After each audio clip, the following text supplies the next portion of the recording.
ನಮ್ಮ ಪಾತ್ರ ನೋಡಿದ್ದೀರ, ನನ್ನ ನೋಡಿದ್ರೆ ಅದೇ ಥರ ದೊಡ್ಡದಾಗಿದೆ. ನಮಸ್ತೆ ಸರ್. ಭೀಮಾದಲ್ಲಿ ಹೆಸರು ತಕ್ಕನಾಗೊಂದು ದೊಡ್ಡ ತಂಡದಲ್ಲಿ ಅಷ್ಟೇ ದೊಡ್ಡದಾಗೊಂದು ಕ್ಯಾರೆಕ್ಟರ್ ಇದೆ ನಿಮ್ಮದು. ಎಸ್ ಸರ್, ನಿಮ್ಮ ಪಾತ್ರ ಹೇಗಿದೆ ಸರ್ ಭೀಮಾದಲ್ಲಿ? ನಮ್ಮ ಪಾತ್ರ ನೀವು ನೋಡಿದ್ದೀರ, ನನ್ನ ನೋಡಿದ್ರೆ ಅದೇ ಥರ ದೊಡ್ಡದಾಗಿದೆ ತುಂಬ. ಮತ್ತು ತುಂಬ ಸ್ಫೂರ್ತಿ ತುಂಬಿದ್ದೀವಿ ಈ ಪಾತ್ರಕ್ಕೆ. ಎಲ್ಲರೂ ಥಿಯೇಟ್ರಿಗೆ ಬಂದು ನೋಡಿ ನಾವು ಈ ಫೀಲಿಂಗ್ಸ್ನ ಎಕ್ಸ್ಪೋಸ್ ಮಾಡ್ತೀವೋ ಅದನ್ನು ನೀವು ಹೇಳಬೇಕು. ಏನು ಪ್ರೇಕ್ಷಕರಿದ್ದಾರೆ ಅದನ್ನು ಹೇಳಿದ್ರೆ ತುಂಬ ಖುಷಿಯಾಗುತ್ತೆ ನಮಗಿಂತ. ಸರ್, ಈ ಭೀಮಾದಲ್ಲಿ ನಿಮ್ಮ ಪಾತ್ರ ಒಂದು ಮುಖ್ಯ ಪಾತ್ರ ಗಿಟ್ಟಿಸ್ಕೊಳ್ಳೋದಕ್ಕೆ ದುನಿಯಾ ವಿಜಯ್ ಸರ್ದು ನಿಮ್ಮದು ಯಾವ ಥರ ಬಾಂಡಿಂಗ್ ಇತ್ತು ಸರ್? ಯಾವ ಥರ ಸರ್? ಅದೇ director point of view selections sir. ಎಲ್ಲ ಇವಾಗ ಆಡಿಷನ್ ಸಿಗ್ತಾರೆ, ಯಾರನ್ನೋ ಒಬ್ಬನೇ ಸೆಲೆಕ್ಷನ್ ಮಾಡೋಕ್ಕಾಗಲ್ಲ. ಡೈರೆಕ್ಟರ್ ಅಂದ ಆ ಒಂದು ದೊಡ್ಡ ಕಾರ್ಯನಿರ್ವಹಣೆ. ಸೊ ಇದನ್ನು ದುನಿಯಾ ವಿಜಯ್ ಸರ್ ಎಲ್ಲರೂ ಸೆಲೆಕ್ಟ್ ಮಾಡಿದ್ದಾರೆ. ಇವಾಗ ಏನು 200 ಜನ ಸೆಲೆಕ್ಟ್ ಮಾಡಿದ್ದಾರೆ ಅವರು. ಟೋಟ್ ಎಲ್ಲರಿಗೂ ಸೆಲೆಕ್ಟ್ ಮಾಡಿ ಎಲ್ಲರಿಗೂ ಆ್ಯಕ್ಟಿಂಗ್ ಕಲಿಸ್ಕೊಟ್ಟು ತುಂಬ ದೊಡ್ಡ ಚಾಲೆಂಜಿಗೆ ಇದು ಮಾಡಿದ್ದಾರೆ ಸರ್ ಅವರು. ಎಸ್ ಸರ್, ಈ ಪಾತ್ರಕ್ಕೆ ನಿಮ್ಮದೇ ಆದಂಥ ಒಂದು ವರ್ಚಸ್ ತುಂಬೋದಕ್ಕೆ ನಿಮ್ಗೆ ಯಾವ ಥರ ಡೆಡಿಕೇಶನು ಕಷ್ಟ ಅದು ಯಾವ ಥರ ಇತ್ತು ಸರ್? ನಮ್ಗೆ ಈಸಿ ಅಂದರೆ ಡಯಟ್ ಮಾಡೋಂಗಿಲ್ಲ, ಯಾವುದು ಆರಾಮಾಗಿ ತಿನ್ಕೊಂಡಿರೋ ಥರ ಒಂದು ಒಂದು ಒಂದು ಏನು ಹೇಳೋದು, ಒಂದು ಟೈಮಿಂಗ್ ಕೊಟ್ಟಿದ್ದಾರೆ. ಸೊ ಹಂಗಾಗಿ ಆರಾಮಾಗಿದೆ. ಯಾಕಂದರೆ ಇವಾಗ ಒಂದು ಫಾರ್ಮಲ್ಲಿ ಇರಬೇಕಂದ್ರೆ ಒಂದು ಡಯಟು, ಒಂದು ಎಕ್ಸಸೈಸು ಅದೆಲ್ಲ ಇರುತ್ತೆ. ರೆಗ್ಯುಲರ್ ಎಕ್ಸಸೈಸ್ ಇರುತ್ತೆ, ಮತ್ತು ಡಯಟ್ ಎಲ್ಲ ಬಿಟ್ಟಿದ್ದೀವಿ. ಅದು ಸಂತೋಷ. ನೆನೆಸಿದಾಗ ಏನು ತಿನ್ನಬೇಕೋ ಅದನ್ನು ತಿಂತಾಯಿದ್ದೀವಿ. ಆರಾಮಾಗಿದೆ. ಅಂದರೆ ಡಯಟ್ ಫುಡ್ಡು ಇಲ್ಲದೇ ಮತ್ತು ಜಂಕ್ ಫುಡ್ ಇಲ್ಲದೇ ಎಷ್ಟು ಬೇಕೋ ಅಷ್ಟು ತಿನ್ಕೊಂಡು ವೆಜಿಟೇರಿಯನ್ ಆಗಿದ್ದೀನಿ ಇವಾಗ. ವೆಜಿಟೇರಿಯನ್? ಎಸ್. ನಾನ್ ವೆಜ್ ಬಿಟ್ಟಿದ್ದೀರಾ ಭೀಮಾಗೋಸ್ಕರ? ವಾರದಲ್ಲಿ 3 ದಿವಸ ಮಾತ್ರ ತಿಂತಾಯಿದ್ದೀನಿ.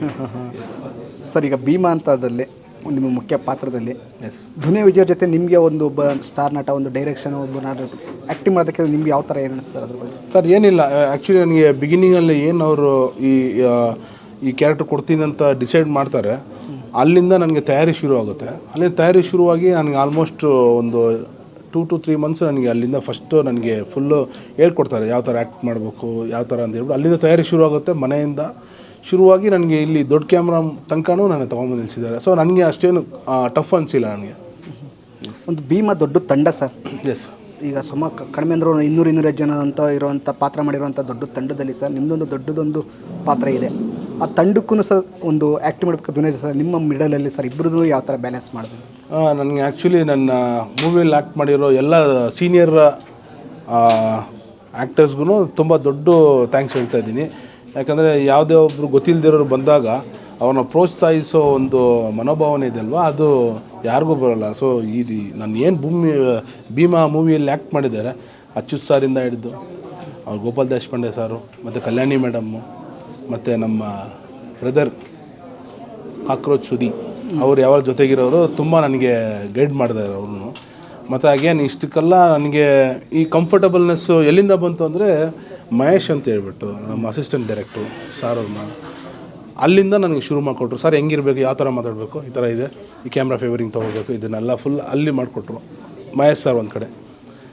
ಓವರಾಲ್ ಈ ಮೂವಿಯಲ್ಲಿ ನಮಗೆ ಒಂದು ಟೆನ್ಷನ್ ಇಲ್ಲದೆ ಇರಬೇಕಂದ್ರೆ ನಮ್ಮ ದುನಿಯಾ ವಿಜಯ್ ಸರ್ ಡೈರೆಕ್ಟ್ರು ಮತ್ತು ಹೀರೋ ತುಂಬಾ ಹತ್ತಿರದಿಂದ ನಮ್ಮನ್ನು ಟ್ರೈನ್ ಮಾಡಿದ್ದಾರೆ. ಸೊ ಹಂಗಾಗಿ ಅಲ್ಲಿಂದ ನಮಗೆ ಅಲ್ಲಿ ಭಯನೂ ಬಿಟ್ಟು ಮತ್ತು ಈ ಕಡೆ ನಮಗೆ ಆ್ಯಕ್ಟಿಂಗ್ ಮಾಡೋಕ್ಕೂ ಒಂದು ಸ್ವಲ್ಪ ಈಸಿ ಅನಿಸ್ತು. ಸರ್, ನಿಮ್ಮನ್ನ ದುನಿಯಾ ವಿಜಯ್ ನೋಡಿದ್ರೆ ಗೊತ್ತಾಗ್ಬಿಡುತ್ತೆ ನಿಮ್ಮಿಬ್ಬರ ಮಧ್ಯೆ ಏನಾದ್ರು ಒಂದು ದೊಡ್ಡದೊಂದು ಫೈಟ್ ಇದ್ದೇ ಇರುತ್ತೆ ಅಂತ. ಹೌದು.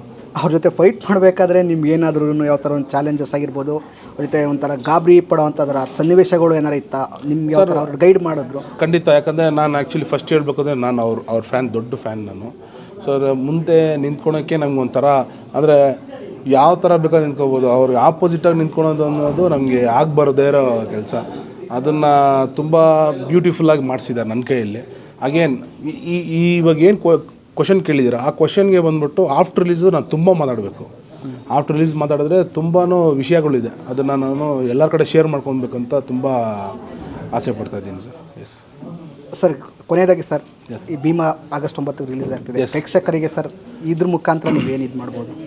ಆಗಸ್ಟ್ 9ನೇ ತಾರೀಕು ನಮ್ಮ ಇವಾಗ ಏನು ಆಗಸ್ಟ್ 9ನೇ ತಾರೀಕು ರಿಲೀಸ್ ಆಗ್ತಾಯಿದೆ ಭೀಮಾ ಮೂವಿ. ಇದರಿಂದ ಒಂದು 200 ಕುಟುಂಬ ಪ್ರೇಕ್ಷಕರಿಂದ ದೊಡ್ಡ ಲೆವೆಲ್ಗೆ ಹೋಗೋ ಚಾನ್ಸಸ್ ತುಂಬ ಇದೆ. 100% ಹೋಗ್ತೀವಿ. ಅದು ಬಂದು ಎಲ್ಲ ನಿಮ್ಮ ಕೈಯಲ್ಲಿದೆ. ಇವಾಗ ನೀವು ಬಂದು ಥಿಯೇಟ್ರಿಗೆ ಬಂದು ನೋಡಬೇಕು. ಮತ್ತು ನಾವು ಒಂದು ಒಳ್ಳೆಯ ಸನ್ನಿವೇಶನ ಬಂದು ನೀವು ಮುಂದೆ ಇಟ್ಟಿದ್ದೀವಿ. ನೀವು ಹೊರಡೆ ಬಂದು ಕೂತು ನಮಗೇನಾದ್ರು ಒಂದು 2.5 hour ನೀವು ಟೈಮ್ ಸ್ಪೆಂಡ್ ಮಾಡಿ ಏನು ಎಕ್ಸ್ಪೀರಿಯೆನ್ಸ್ ಪಡ್ತೀರಾ, ನಾಳೆ ದಿವಸ ನಾವು ಏನು ಪ್ರೇಕ್ಷಕರು ಬಂದು ನೋಡ್ತಾರೆ ಅವರೇ ಇಂಟರ್ವ್ಯೂ ಕೊಡೋ ಥರ ನಾವು ಒಂದು ದೊಡ್ಡ ಕಂಟೆಂಟ್ನ ಹೊರಡಿಟ್ಟಿದ್ದೀವಿ, ಒಂದು ಚಾಲೆಂಜಿಂಗ್ ಕಂಟೆಂಟ್ನ ಹೊರಡಿಟ್ಟಿದ್ದೀವಿ. ದಯವಿಟ್ಟು ಬಂದು ಥಿಯೇಟ್ರಿಗೆ ಬಂದು ನೋಡಿ ನಮ್ಮನ್ನೆಲ್ಲರನ್ನೂ ಆಶೀರ್ವದಿಸಿ ನಾನು ಕೇಳ್ಕೊತಾ ಇದ್ದೀನಿ. ಸರ್ ಇನ್ನೊಂದು ಸರ್, ನಿಮಗೆ ಮತ್ತೆ ಇದು ಭೀಮಾ ಮುಖಾಂತರ ಬೇರೆ ಏನಾರು ಸ್ಯಾಂಡಲ್ವುಡ್ ಏನಾರು ಬ್ಯುಸಿ ಆಗ್ಬಿಟ್ಟಿದ್ದೀರಾ? ಸರ್ ಬಂತು ಸರ್, ಆ್ಯಕ್ಚುಲಿ ಬಂತು. ಸಾರ್ ಅಂದರು ಮಂಜು ಮೂವಿ ರಿಲೀಸ್ ಆಗಲಿ, ಇವಾಗ ಮೂವಿ ರಿಲೀಸ್ ಆದರೆ ನೀನು ಏನು ಆ್ಯಕ್ಟ್ ಮಾಡ್ತೀಯ ಅಂತ ಗೊತ್ತಾಗುತ್ತೆ. ಫಸ್ಟ್ ಇವಾಗ ನಾವು ಸಂಪಾದನೆ ಮಾಡೋದು ಬಿಡಿ, ಆಮೇಲೆ ಒಂದು ಪಾರ್ಟ್ ಅದು ನೀನು ರೆಕಗ್ನೈಸ್ ಮಾಡಬೇಕು, ನಿನಗೊಂದು ಸ್ಥಾನ ಕೊಡಬೇಕಂದ್ರೆ ನೀನು ಆ್ಯಕ್ಟಿಂಗ್ ನೋಡಬೇಕು. ಸೊ ಭೀಮಾ ಮೂವಿ ಬಂದು ನೋಡಲಿ, ಎಲ್ಲರೂ ನೋಡಿ ಅದಾದಮೇಲೆ ಎಷ್ಟೋ ಕತೆಗಳಿರುತ್ತೆ, ಎಷ್ಟೋ ಪ್ರೊಡ್ಯೂಸರ್ಸ್ ಹುಡುಕ್ತಾ ಇರ್ತಾರೆ. 100% ನೀನು ಅಪ್ರೋಚ್ ಮಾಡ್ತಾರೆ. ಅವ್ರು ಅಪ್ರೋಚ್ ಮಾಡೋವಾಗ ನಿನಗೆ ಅಂತ ಒಂದು ಸ್ಥಾನ ಇರಬೇಕು, ಆ ಸ್ಥಾನಕ್ಕೋಸ್ಕರ ವೆಯ್ಟ್ ಮಾಡು ಅಂತ ಹೇಳಿದ್ದಾರೆ. ಇಷ್ಟು ವರ್ಷ ನಾವು ಎಲ್ಲೆಲ್ಲೋ ಹೋಗಿ ಟೈಮ್ ವೇಸ್ಟ್ ಮಾಡಿಕೊಂಡು ಏನೋ ಆಗ್ಬಿಟ್ವಿ. ಸೊ ಇವಾಗ ಈ ವೆಯ್ಟಿಂಗು ನಮಗೆ ತುಂಬ ಈಗರಾಗಿದೆ, ತುಂಬ ಖುಷಿ ಅನಿಸುತ್ತೆ. ಎಲ್ಲದಕ್ಕಿಂತ ಈ ವೆಯ್ಟಿಂಗ್ ತುಂಬ ಖುಷಿ. ನಾವು ಸಾರ್ ಏನು ಹೇಳಿದ್ದಾರೆ ಅದ್ರ ಪ್ರಕಾರ ನಡ್ಕೊಂಡು ಹೋಗಿದ್ದೀವಿ. 100% ಸಕ್ಸಸ್ ಕೊಟ್ಟಿದ್ದಾರೆ. ಈಗಾಗಲೇ ಎಲ್ಲೂ ಹೋಗೋಕ್ಕಾಗ್ತಾಯಿಲ್ಲ, ಹೋದ್ರೆಲ್ಲ ಸೆಲ್ಫಿ ಅದು ಆ ಥರ ಒಂದು ದೊಡ್ಡ ಸೆಲೆಬ್ರಿಟಿ ಲೆವೆಲ್ನ ತೊಗೊಂಬಂದ್ಬಿಟ್ರು. ಅಲ್ಲೆಲ್ಲೋ ಒಂದು ಕಡೆ ನಾವು ಇನ್ನೂ ಅವ್ರಿಗೆ ಏನು ಮಾಡಿಲ್ವಲ್ಲ, ನಾವು ಏನು ಮಾಡೋಕ್ಕೋದು ನಮ್ಮ ಕೈಯಲ್ಲಿ ಅಂತ. ಸೊ ಅವ್ರು ಏನು ಸ್ಥಾನ ಕೊಟ್ಟಿದ್ದಾರೆ ಆ ಸ್ಥಾನನ ಇದೇ ರೀತಿ ಇನ್ನು ಜೀವಮಾನ ಫುಲ್ಲು ಅದನ್ನು ತೊಗೊಂಡೋಗಿ ಅವ್ರಿಗೆ ಒಂದು ದೊಡ್ಡ ಗೌರವ ಕೊಡಬೇಕಂತ ದೊಡ್ಡ ಮನಸ್ಸಲ್ಲಿ ಅಂದ್ಕೊಂಡಿದ್ದೀನಿ ಸರ್.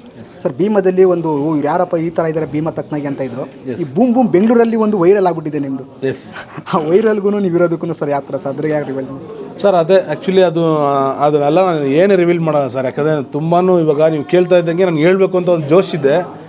ಹೇಳ್ಬಿಟ್ರೆ ಆ ಒಂದು ಮಜಾ ಹೋಗ್ಬಿಡುತ್ತೆ. ಅಲ್ಲೋಗಿ ಥಿಯೇಟ್ರಿಗೆ ಕೂತ್ಕೊಂಡ್ರೆ ಓ ಹಿಂಗಿದೆಯಾ ಅನ್ಬೇಕು. ಸೊ ಆ ಥರ ಒಂದೊಂದು ಕ್ಯಾರೆಕ್ಟ್ರನ್ನು ಬಂದ್ಬಿಟ್ಟು ಸರ್ ಡೈರೆಕ್ಟ್ರು ಯಾವ ರೀತಿ ಬೇಕೋ, ಇವಾಗ ನನಗಿದು ಬೇಕು ಅಂದರೆ ಈ ಕ್ಯಾರೆಕ್ಟ್ರ್ ಈ ಥರ ಬೇಕು ಅನ್ನೋ ಒಂದು ಕತೆಗೆ ತಕ್ಕನಂಗೆ ಎಲ್ಲ ಪಾತ್ರವನ್ನು ನಿರ್ವಹಿಸಿ ಒಂದು ಸ್ಫೂರ್ತಿ ತುಂಬಿದ್ದಾರೆ ದುನಿಯಾವಿ ಸರ್.